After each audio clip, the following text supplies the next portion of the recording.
Good morning, Tallahassee. It's time to Wake Up War Chant on 97.9 ESPN Radio. Now, here's your host, Aslan Hajavandi.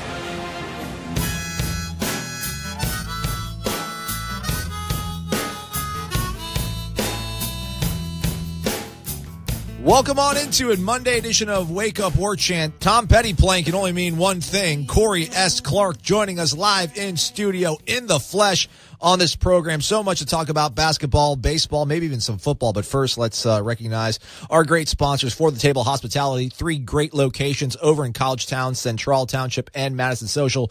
Go check them out. Corey, here you are. Here we are. Here we are. So is that going to be the tell if I'm in studio, like live in studio, is that Petty's playing? I think, yeah. New intro with Petty? Petty, He's Pink got enough Floyd. hits that can last a good long while. Yeah, Okay. Pink Floyd too, yeah. Yeah, we're going to play your music. Good. Because Thanks, man. everything I appreciate else, that. you're not here, and then I just go ahead Right. and I reach into my bag of really obscure music and just kind of let it rip. So we'll go with you, man.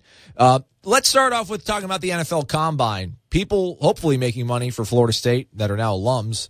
Or, like, can we call them alums even though they don't graduate? I've always What's wondered the term? that. I wouldn't. I think alumni means that you graduated, right? Wouldn't it? Yeah, Doesn't that supposed to signify that you graduated? I guess you call Like, it is Dalvin former Cook an alum? No.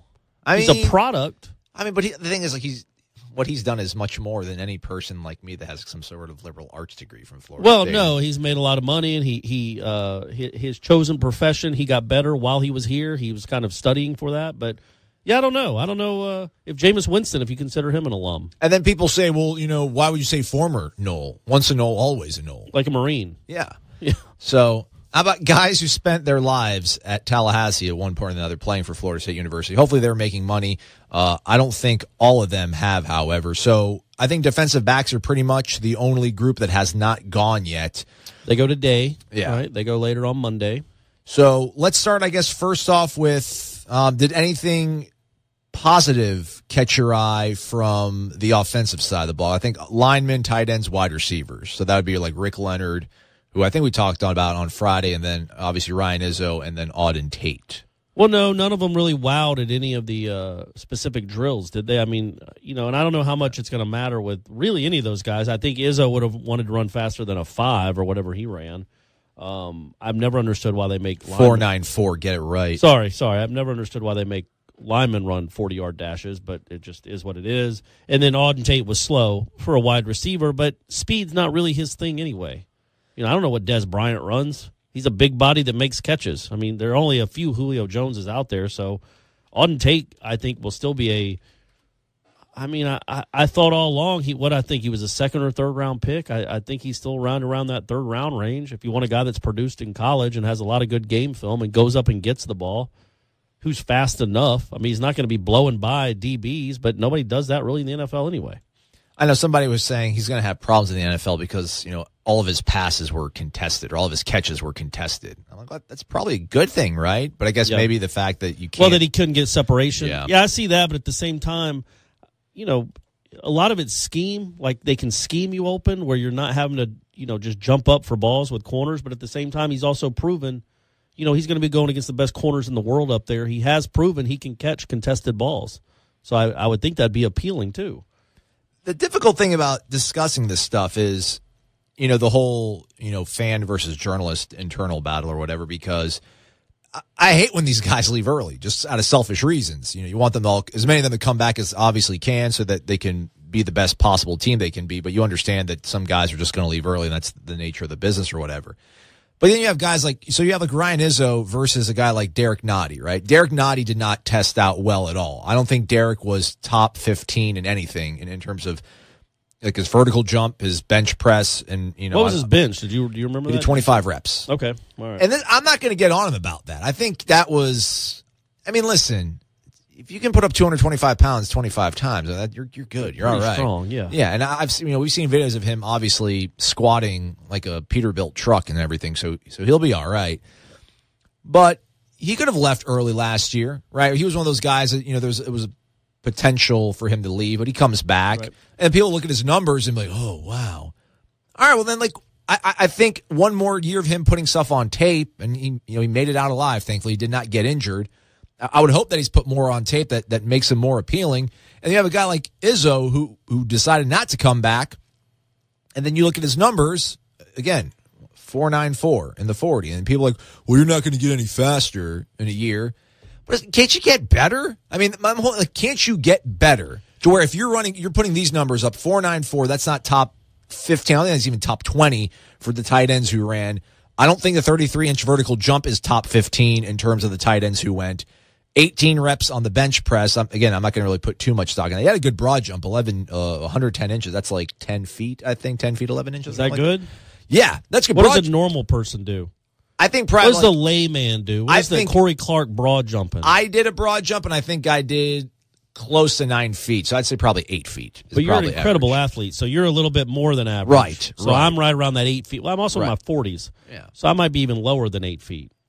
Yeah, maybe a little bit less. I can still run a sub. I don't. The last time I ran a 40 was 2008 or 2009. 2008. So wow, that's almost 10 years ago. So I was 32, and I was in the 4.6 range, 4.7 range, 4.7 range, like between 4.7 and 4.8. Better than I was. I could move, man. I could move back then, and it all became because Ira and one of our friends, they were so just bumfuzzled that I thought I could break 5 seconds in the 40-yard dash. They just could not believe it. And I'm like, Ira, no offense, man, but look at this body. Yeah. Look at what I'm doing here. I'm working with something that you're not working with, pal. You're not used to this. Right. But he was just saying there's no way you can run a 5-second 40. So after a few beers, we actually ended up on the Leon High track running 40s at 2 a.m. Nice. So that was fun. But yeah, so I always wonder when you see like these broad jumps and I don't know what a normal person jumps for vertical. 33 inches to me seems that's good. Pretty but not athletic. if you want to be an NFL.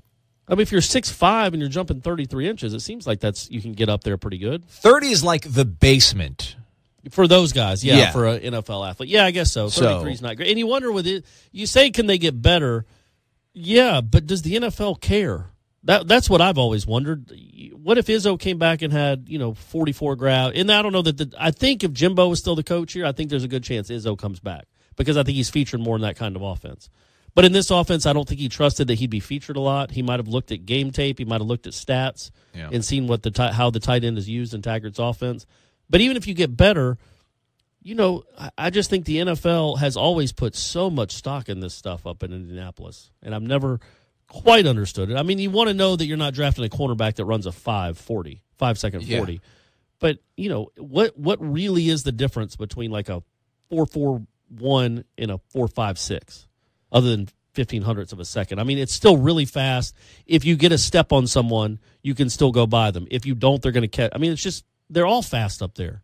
It's just degrees of fast.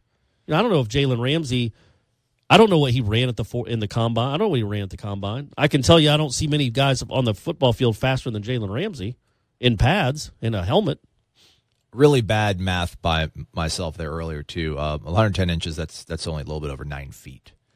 I mean, not a terrible thing, but my math was horrible. It was. Jalen ran a 4.41. So that's really good. That's man. Fast. That's really fast. Good. But you hear guys that are running 4.3 and high 4.2s. I mean, that doesn't happen often, but it happens. But that's fast.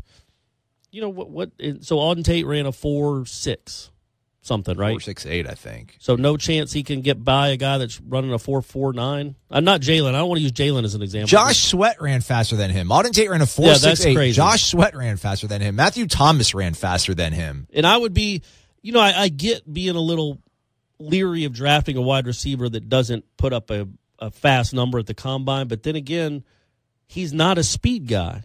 As long as he's not running 5 flat, you have to trust that guy can get open in his zone and can make plays against smaller DBs. I think he was the tallest wide receiver there. So he's got that going for him, and he has ball skills. He can go up and make plays. We know he can. So I think I would just hope that what he put on the film in a real conference, it's not like he's playing Division II, what he put on film is more important than 2 4.5 almost 5 second stretches in Indianapolis. Yeah. I mean, Ryan Izzo might be a bad example because I don't know what the market is for a tight end and how much it really fluctuates year to year. We always hear about quarterback classes, running back classes, things of that nature. Come back, stay. It's going to be a deep class, shallow class. Tight end, I think, stays pretty consistent. But my thing is, if you're going to be a guy like Izzo, a guy like Rick Leonard, I mean, obviously Leonard's exhausted his eligibility, you're going to go into a camp as at best, if you're Ryan Izzo, I mean, what could we reasonably say? 5th-round pick? That'd be a win for him, I would think. I think him and his family would be pretty excited if he got drafted in the 5th round. And it makes you wonder, okay, same thing with Rudolph. Was it last year when he left early and didn't get drafted at all? I mean, he ended up making a team and playing some for the Giants, but you just wonder why if you're not guaranteed of even making a roster, why would you do that? That's the thing. The same thing with what was it, Wilkerson? Yeah. Was he even at the combine? No. I mean, what? So you wonder what's going on there behind the scenes, and it's everybody's life. We can't tell people how to live their life. And Ryan Izzo might not like school. Ryan Izzo might think the option of maybe making a roster as an undrafted free agent or a 6th or 7th round pick is more appealing than going to school and playing another year of football in a new system. I mean, it's their lives, but they make some of those decisions just have never made sense. My thing with him is, and I don't want to belabor it, is that I'm just kind of attacking, or not attacking, but rather I want to talk about this whole thought about what's the point of coming back? You can't get taller. You can't get faster. You can't jump higher. What's the point of coming back? Well, if you're a guy like Izzo and you get drafted 5th round, like your margin for error is so thin, right? Like you're going to have to get better and you're going to have to run faster and you're going to have to catch better going up against grown 27-year-old men at the absolute peak of their performance. And you have 1 or 2 bad days in a camp and you're done. You're cut and it's over. You maybe bounce around, another team picks you up. You come back, play one more year in a different system, which might be a bad thing, but with the NFL going so wide open, I mean, Tom Brady and the Eagles and whoever's behind center for them is pretty much out of shotgun exclusively. You're going to run a different system. You're going to learn to get open running different routes, being in a different system, different spacing, things of that nature. You're learning. You're getting better. You're that much more prepared so that when you actually do get to an NFL camp, you have that much more to fall back on in terms of, muscle memory, experience, being in those situations. And then you just go, and we're gone. Peace out. But I guess he's been here for 4 years, so he redshirted. So yeah, and he might have graduated too. He might actually be an alum. Right. Touche. But the point I made when Rudolph did it, and Rudolph actually made a team, barely, but he made a team. Giants. It's like, so what's more appealing? Leaving early when you don't even get drafted, which there's no way to paint it other than you make a mistake if you leave early and don't get drafted. It's a ridiculous mistake. Or you come back to school. I know you don't play, you don't get paid, but you get whatever you get, a stipend of $600 every 2 weeks or whatever it is. You get to live. No way, really? It's something like that, yeah. That's not bad at all. No, they get a stipend. All these guys get stipends. They don't get the money that the coaches make, but they get stipends. You get to live rent-free. You get to eat for free with real chefs making you kind of whatever you want. You get to work out anytime you want. You get access to all this stuff. And you get to be a Florida State football player. That's pretty appealing. With Jalen Wilkerson, what's he going to be doing this time next year? CFL, maybe arena football, or maybe somehow. Hey, we wish him well. Maybe he somehow sticks with an NFL team. The odds are not great there. It just seems like, man, college football is pretty fun if you're not a guaranteed draft pick. And I don't know that Izzo's even a guaranteed draft pick. Certainly Wilkerson isn't. Certainly Rudolph wasn't. And when you do that, it's like, man, just enjoy that last year of college football on the flip side, because you get a lot of stuff for free. It is a good life to be a college football player. I know you don't get paid, quote unquote, but it's a good life to be a college football player, as opposed to, okay, now I'm a pro football player. Well, I got to make rent. I got to pay this car payment. I got to find a way to feed myself, especially if I'm on a practice squad in New York City, or if I'm on the CFL team like James Wilder has been, and he left early. So, and I don't know, but on the flip side, say Izzo comes back and gets hurt. That's the thing. That's the thing. You can't have this discussion because that's what all I have. What if he gets hurt? I mean, that's a legitimate in that sport. It's legitimate. I mean, they get hurt. People get hurt a lot, and you can lose a lot of money that way. And there's no guarantee that he would be any more draftable this time next year. A guy like Izzo. Right. Again, I mean, this is like journalist versus fan. The fan in me wants them to stay, and then I get the fact that, listen, like they shouldn't. They can only be so loyal to a university because at the end of the day, they have themselves to look for. We didn't get to talk about it because we weren't doing the show at the time. But Derwin James skipping the bowl game, Josh Sweat doing what he did at the combine, he skipped the bowl game. As a fan, you're like, man, that's kind of messed up, dude. Aren't these your teammates? Don't you care about this program? The pragmatist though is like, well, why would you play in the Independence Bowl? Especially if you're Derwin James, you're a guaranteed millionaire as long as you don't blow up your knee. But what if you blow up your knee on a Southern Miss right guard? and then you get drafted in the third round. You do like the Notre Dame kid, the Jalen Smith kid, the linebacker that was going to be a top 5 pick, end up getting the second round pick, but he still cost himself $4 or $5 million. Literally $4 or $5 million. That's a risk. So there's not a loyalty there, maybe, and I understand that Florida State fans were upset with Derwin, but I think other people would be like, I also think even the ones that were upset kind of understood it.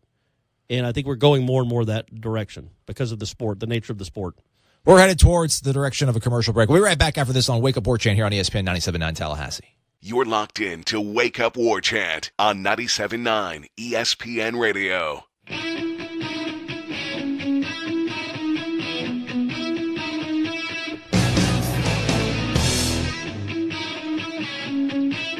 Welcome back into Wake Up War Chant. I'm Aslan. He is Corey Clark. This show brought to you by For the Table Hospitality. 3 great locations over at College Town, Central Township, and Madison Social. Go check them all out. You don't have to do all of them in one day, but just, spread it out. You could, though, I guess, right? You could. Little brunch, lunch, and dinner. They call it, I think, the triple play or the hat trick over in the Greek life. They call it the hat trick. It's like the golden hat trick if you go to all 3 locations in one day. Oh, all right. Okay, that's something to shoot for. That'll get you a bid to whatever fraternity you want to go to. All right, Corey, let's talk about the more positive. By the way, if you're in a frat, can you behave yourself? Are y'all allowed to just behave yourself? That's all. That's all I'm going to ask. All right, back to sports. I mean, for heaven's sake, every other week it's some news story coming out with these frats. They got kicked off campus. They've learned their lesson. I hope so. I really do, honestly. No, all jokes aside, I hope they have. They were out there dancing during the basketball game on Saturday. They were. Little marathon. What is that about? I mean, they raise money for something. I think which it's is for a good cause. I don't know why they have to do it, and they do it every year on the same day as a home basketball game, which is just it's odd that it's just kind of how sometimes Florida State does that kind of stuff. So what? You go to people, hey, will you give me $50 if I dance for 9 hours straight? I don't know how it works, man. And how do you prove that you danced for 9 hours straight? Are people filming you? Or are you on FaceTime? Like, how do they know? Do you get penalized if you stop dancing? And what I didn't like is you could see it when you're walking to the media area of the Civic Center. It had a big banner that said, welcome to Florida State Dance Marathon. And then right below it were these 2 banners, these 2 vertical banners that said University of Florida Health. Like, I think there was some sort of co-sponsor, some sort of partnership. Get that out of our city. Man. Get it out of our city. Seriously, stimulating. I mean, although, again, it was a good cause. Very good cause, but still, get the University of Florida out of our city. All right, stop being grumpy. All right, let's finish up some thoughts here on the NFL Draft Combine. Again, defensive backs will be going later today, so we'll get some numbers from Derwin to talk about. Really interested in Ian McFadden. I'm really interested in both those guys. Tea time. All right, so this guy, just the enigma wrapped in the paradox, wrapped up in the riddle, Josh Sweat. I thought you were going to talk about. I thought you were going to say Matthew Thomas. Really? Well, I mean, he had a really good combine too. He did, but let me get this off my chest. I don't know Matthew Thomas from Adam, and I saw the numbers that he posted. We can go to those right now. He ran a 4.58 40. Really, really, really good. Look at his vertical. The number 1 vertical of the day from linebackers, crazy. 41.5 inches. That's absurd. That's absurd. Yeah. His broad jump, 131 inches. That's really good as well. Somebody on War Chant, they post his numbers, and the guy was like, so happy for Matthew Thomas. He deserves this. Well, he hasn't done anything. Where's my thing? No way diminishing, obviously. Him losing his mother, I can't imagine how devastating that. I mean, I don't want to think about that. That makes me extremely uncomfortable. But I don't think people talk about this, like the fact that he was academically ineligible, cost him a year, busted on a drug test, which cost him 8 games. Half a year, yep. Like, come on, let's not try to make a martyr out of people. I mean, listen, you get hurt or you overcome real true adversity that isn't self-inflicted. Yeah, you deserve all the good things that come to you in life, but let's be honest. I mean, some of the problems that he faced here at Florida State were of the self-inflicted variety. But almost all of them were self-inflicted. But I mean, shoot, if you want to talk about making money, I mean, that's a guy that I would think that's going to walk out of Indy with a lot of buzz around his name, because on the little NFL Combine blurbs or whatnot, they had him listed, I think, 6th round to undrafted free agent sort of route. Now, I don't know if he'll jump to the top 3 rounds or anything like that. I'm not saying that, but this is the unicorn, right? This is what we all thought we were going to see. It never really came to fruition. Well, I shouldn't say that. He started for 2 years when he was eligible and made plenty of plays, over the course. Did he, though? Did he really The Michigan game, that first drive in the Orange Bowl, like he stopped them when they got on the goal line. Got the goal line after Nooney's fumbled punt. Yeah, but he was certainly the best linebacker they've had here for the last few years. I know that's not saying a whole lot, but thanks for qualifying. He was. And he was a fine college linebacker when he was on the field. He wasn't, Derek Brooks, but he wasn't, Todrick Verdell either. Todrick Verdell. Somewhere in the middle. Way to reach back for that one. Also, really performing well, and again, the enigma, wrapping the paradox, wrapping the riddle. Josh Sweat, 6'4", 251. Yeah, those numbers are insane. 4.5, 340. So you're telling me he and Auden Tate were both playing wide receiver and just running goes, he's faster than Auden Tate on a football field? I never saw that. Neither did I. Never saw it. Never saw that explosiveness. And he had a, what would you call it, a decent career? Nothing special. I think he had 14 sacks in 3 years. Where was he? This is my thing. So 4.53 was the third fastest of all edge rushers for Josh Sweat. And I think he also had a really good vertical. His vertical was also actually... Yeah, it was almost 40 inches, like 39 and a half or something, or 39 inches. Come on, where are you at here? Trust me on that. It's 39 and a half. Did you say that? That was number one, though. That was the number one for defensive linemen. For defensive ends, for edge rusher guys. So what were we doing with him? He was setting the edge. He was just setting the edge. I mean, again, I don't know. Setting the edge. Maybe he batted down some passes that I don't remember. I mean, what does the vertical jump do really for a defensive end? But raw athletic ability, and he was holding the edge. He was setting the edge. I don't know if he was. Yeah, I don't know if he wasn't. Well, I do know that he wasn't always healthy, but even this past year, he seemed pretty. I mean, I think he was as healthy as he's been, and he still wasn't anything special. Just wasn't special. And again, we grade on the curve because we've been watching Florida State football for decades. And in the pantheon of Florida State football players, he just wasn't special. Correct. He's an okay player. I hope he has a great college or a great pro career. I hope he plays for a long time. I hope today or yesterday helped him, which it should, or 2 days ago, whenever he went. It should help him because he, like we talked about last week, he's an insightful, well-spoken, really smart dude. And he was always a pleasure to interview and always insightful. And so I hope it works out for him. But, again, it's, we just grade on a curve.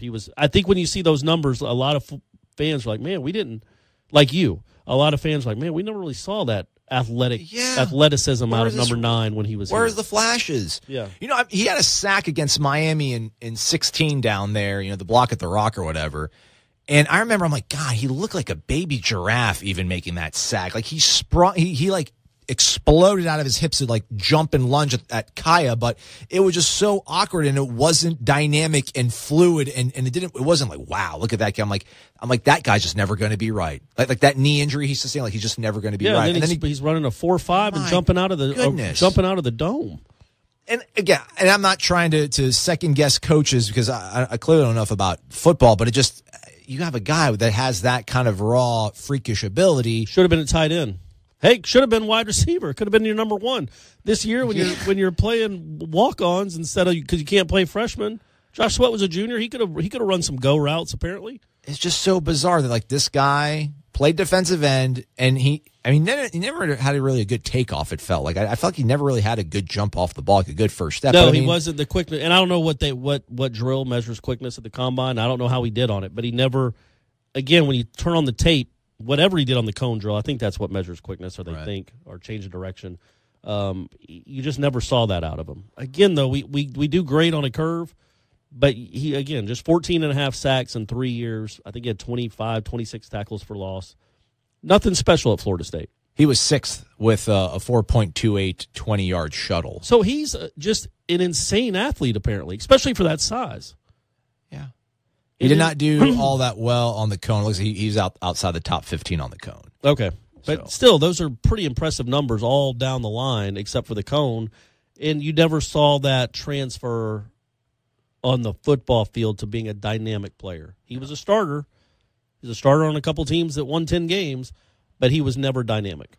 So hopefully it switches up there. Maybe it will. Yeah. Maybe we'll get some better coaching. I'm implying coaches have something to do with this. There seems to be another coach off the field that's been just a huge piñata on the message boards. We'll talk about that next right here on Wake Up War Chant, 97.9 ESPN Tallahassee.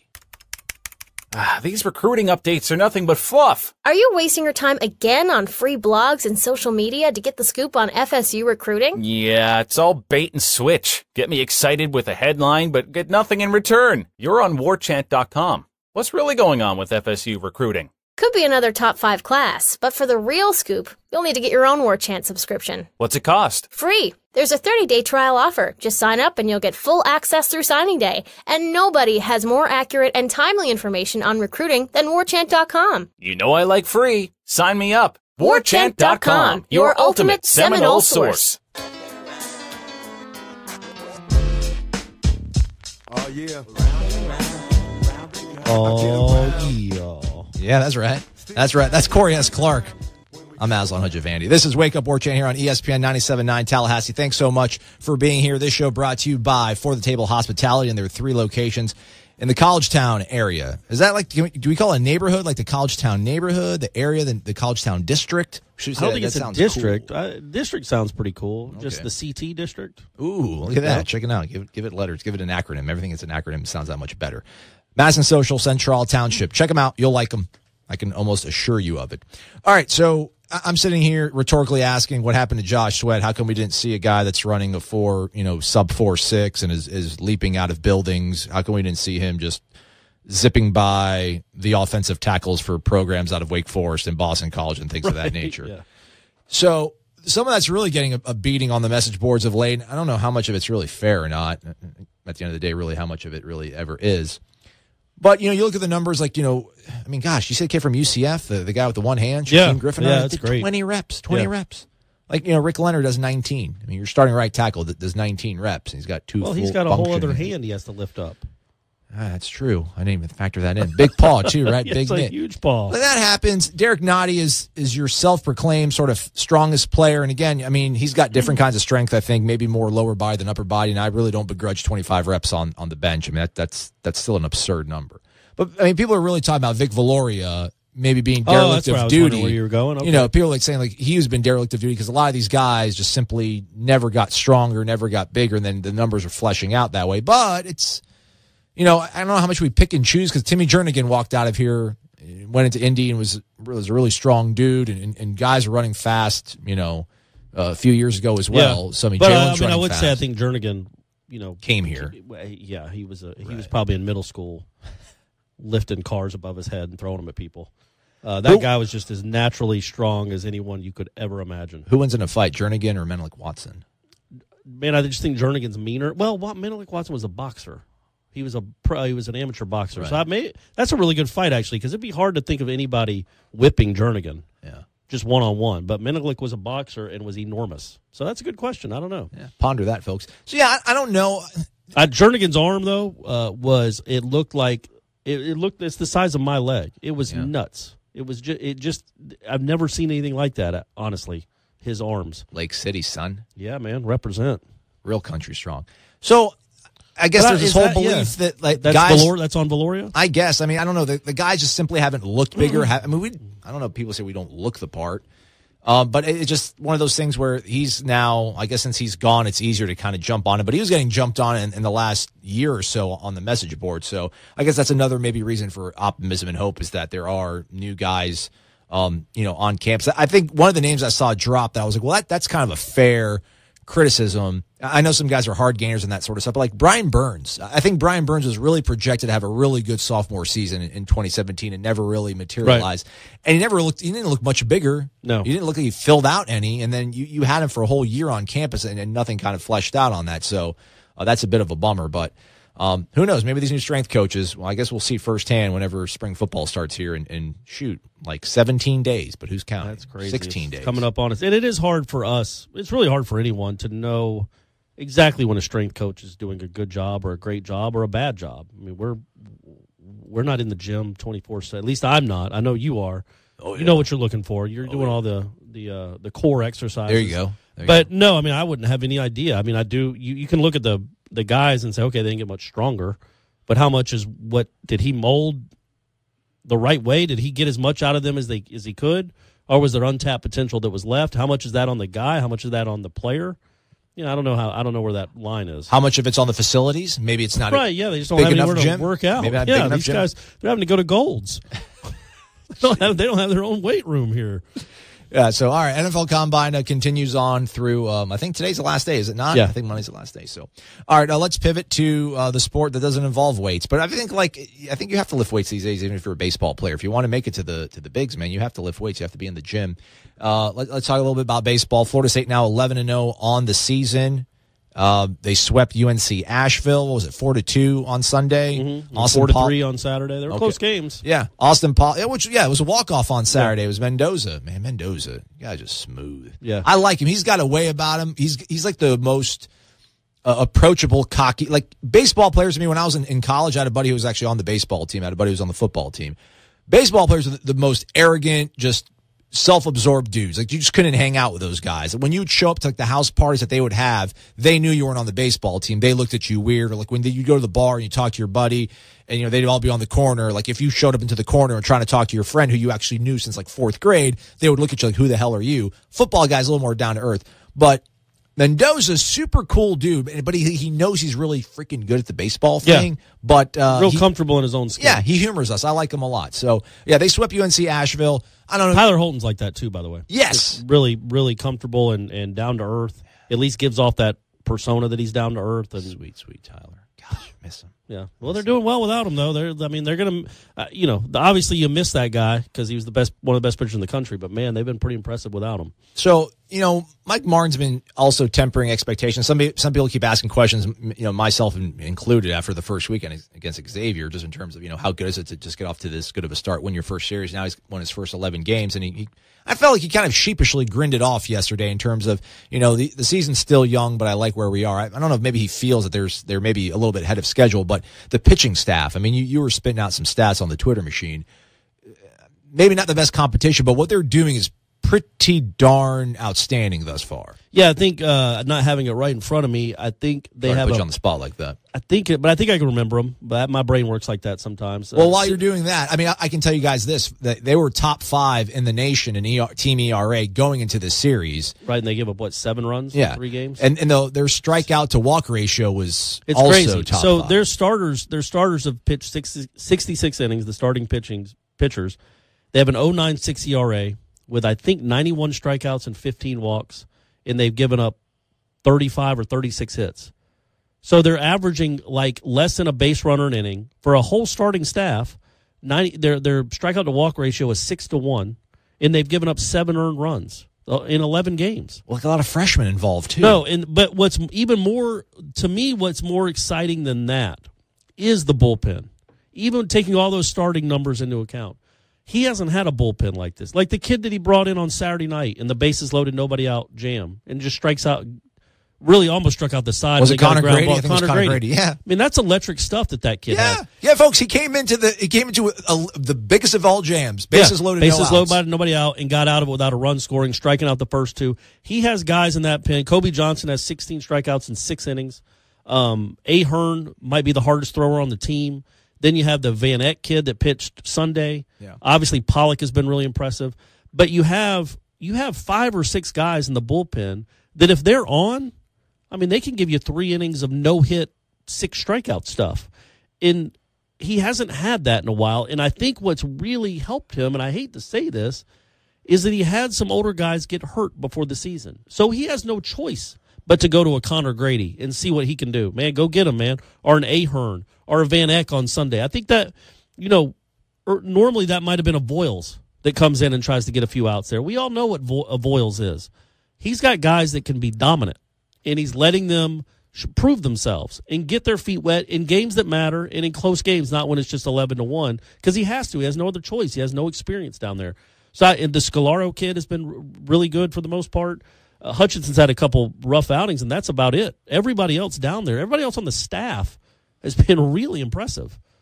I think it from top to bottom. I think if Holton was still on the staff, it would be the best pitching staff he's probably ever had from top to bottom. I really do. Yeah. I mean, Pollock would be your 5th starter. Yeah. I mean, you know what I mean? Or Carp, yeah. Carp hasn't given up an earned run yet. So yeah, as it is though, he's got a lot of weapons, a lot of really live arms, and some guys that are just electric. And again, we'll wait and see the ACC. They're not going to be striking out 2 guys every inning. They're going to face some real hitters. But he knows he has that potential down there, and they're young. So they're just going to keep growing and keep getting better, you would think. Yeah. Noles back in action today against Kansas at 6 o'clock. They'll also play Tuesday, they're hoping, if the weather will allow, and get that series out of the way before conference play starts at Wake Forest. We'll step aside for our final break of the day. We'll come right back and talk about hoops. Amsterdam, will it be rocking on Selection Sunday? We'll talk about that next right here on Wake Up War Chant. You're locked in to Wake Up War Chant on 97.9 ESPN Radio.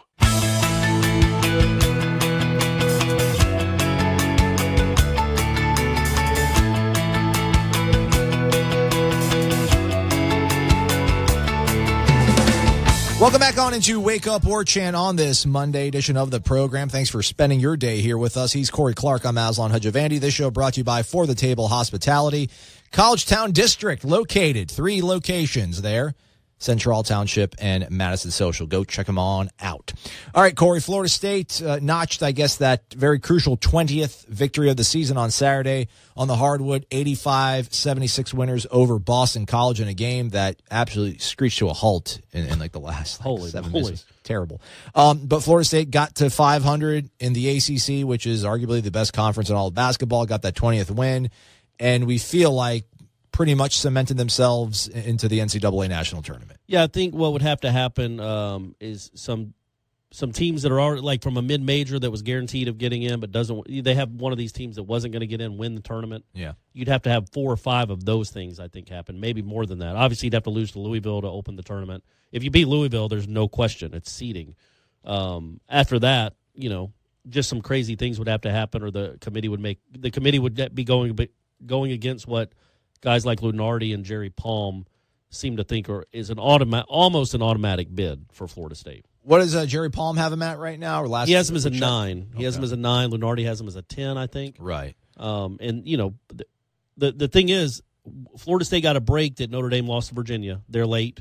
Mm-hmm. So Florida State avoided the first day, so they avoided the pitfall of a terrible loss. There isn't one out there. They could lose to Louisville. That's not a terrible loss. Losing to Pitt or Wake or Georgia Tech could have derailed the season. Well, they don't have. That's not even an option now. So the worst they can be is 20-11 with a 9-9 record in the ACC, and the team that just beat them, they won on their home court.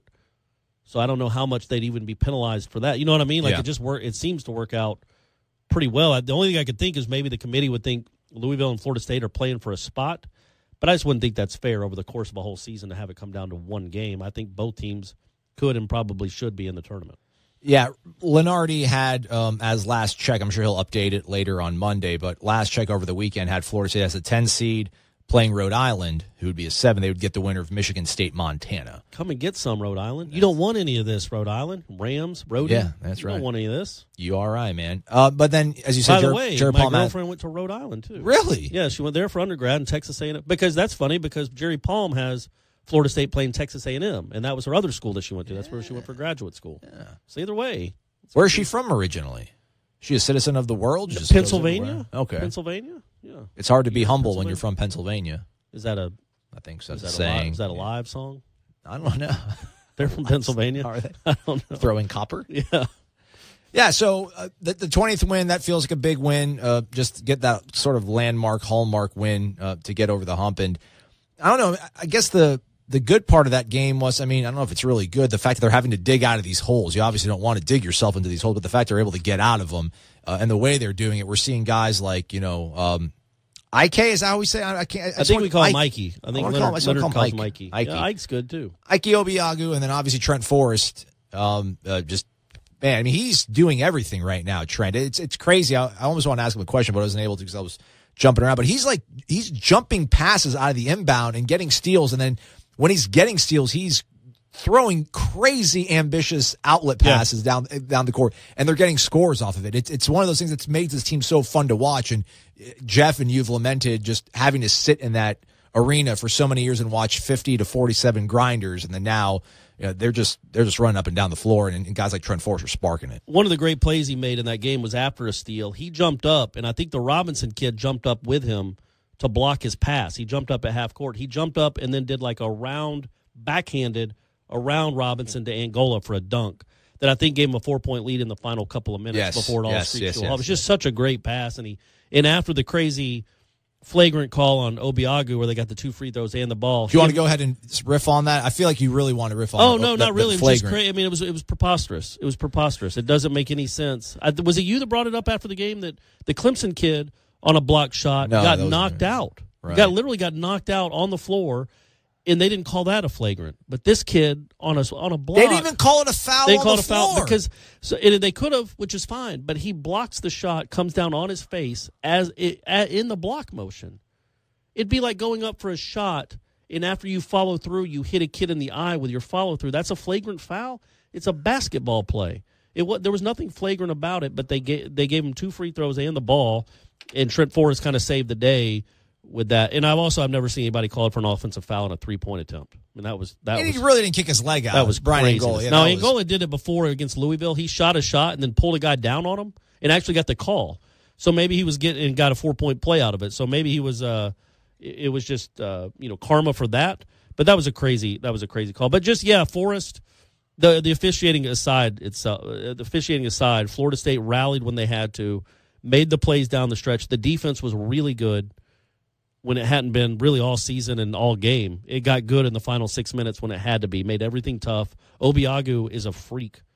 Yes, he's a freak. Awesome. I love watching. He can't do anything on the other end at all. He can barely catch. Man, he had this one. Had a great catch, and then he put it off the glass, and it just kissed every centimeter of the rim. And lipped just out. Go ahead and jam that one home. But he can't do anything on that end. He is a liability. It's 4-on-5. But on the other end, man, he erases so many things. And he's not. This year's almost over. There's 1 or 2 or 3 more games left probably for this team. But next year and the year after, you start to think, man, if he makes steps, just from the beginning of this year until where he is now, he might be the best shot blocker. He might end up being the best shot blocker in the ACC since, like, Ralph Sampson. Yeah. He is nuts. I mean, he's blocked 18 shots in 3 games, and he's probably played like 42 minutes total. And he's coming across the lane and blocking bigs. He's also blocking bigs nuts. that are trying to shoot over him. Yeah. Like, you don't ever see that. He waits for them to shoot, and he's got a crazy double jump, like a second jump. It's just, I know this season is about where they should be, man. I think they've hit, it's not quite their ceiling, but when you think of how many close games they've had to win in the final minutes at home, they're not a great team. They're a good team. They're an okay team. Not great. Not going to win any championships. But when you think about what all they have coming back next year, and if they keep making steps, and if the Obiagu kid is this, if he keeps turning into this, and Forrest gets a whole preseason healthy and can develop any semblance of an outside shot, he'll be one of the best guards in the country. That guy does everything. Yep. Everything else, and a really good defender. I know Florida State basketball is a polarizing subject, but it's it's hard not to feel like they're going to be pretty exciting next year. I think they'll be a good team, especially if Kofor comes back. Yeah. They're set up pretty well, and that was a huge win on Saturday against a not great team. That's a huge win. Again, the Noles back in action Wednesday against Louisville. That'll be at noon. If they're able to win that, they would advance and play Virginia on Thursday. And nobody wants to watch that, right? Well, no, I mean, I'm not saying I'm rooting against Florida State. Yeah. Go ahead and win. That's fine, but I probably won't be tuning in on Thursday. I can't watch Virginia play anymore. Right. And we believe when we tune in on Sunday and watch Selection Sunday that we probably will hear Florida State's name called out in the national tournament. So we'll keep our fingers crossed on that. Again, remember, Noles back in action today at Hauser at 6 o'clock against Kansas. We'll talk about that tomorrow. Enjoy the remainder of your Monday. He's Corey. I'm Aslan. Thanks for listening to Wake Up War Chant. WarChant.com is the ultimate inside source for FSU football and recruiting. And now you can get in on the action for free for an entire month. WarChant.com is offering a risk-free 30-day trial subscription. Get full access to the #1 website covering the Seminoles just by entering the promo code WarChant30.